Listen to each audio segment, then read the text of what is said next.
Gutenu. Ni sawa vrema. Karibi wacu. Sawa ambo. Ni gute none? Senda shima kabisa. Kandi uherutse gukizwa ndiko numva cyane.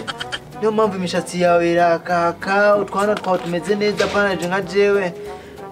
Mbaye nka Sheikh Abdullahi. Mvano. Muri Yesu hari vyose. Jesus Christ. Hari ubugingo, hari ubutunzi, ntacu uzoburi muri Yesu. Wewe celestin bitu cyane gose. Mukama. Ubu ntawe mwizeye azokogwa n'isoni. Naco gituma ndagutumira nawe kugira ngo uhinduke. Uko. Karibu. Jambo jimana jabiwe. Muhe. Muhe. Yesu yaranye. Ndawutora. Naguhe. Inzu ngiyo je ndabaha. Ese ndakizwa. Nabwo utarakizwa ni kazi kiwawe inzu ngiyo mugabe cyane kinyandiko ko cyane ko kuri wewe n'uyu na shetani yanyu. Sheri uremye nyine mbira ndakuzaniye. Hama chuta ndahuyu. Ndayambaya. Sasa visaka yabagu. Genda.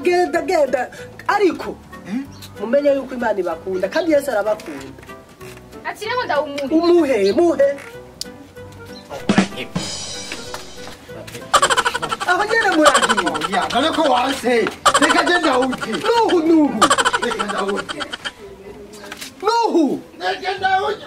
Tini bana. Kandi ugwamu reke. Ewe man. Reka kundeza ugwamu. Ndawuje mu mahoro nangere. Ariko Imana. Ubu Imana yobahana. Inzu yanje bara. Ndawuhaye urabanga.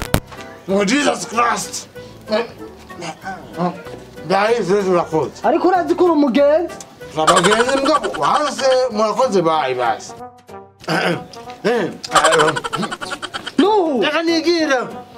Pemba garavira aho. Baje kuja. Uri umugenzi tugenzanya. Wanga. Ariko Yesu afise umukatu usumba byose. Genda.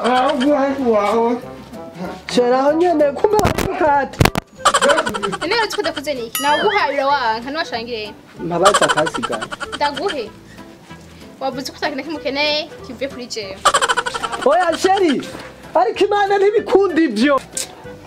Ubujuju bwanje. Kumbe wari umukatu.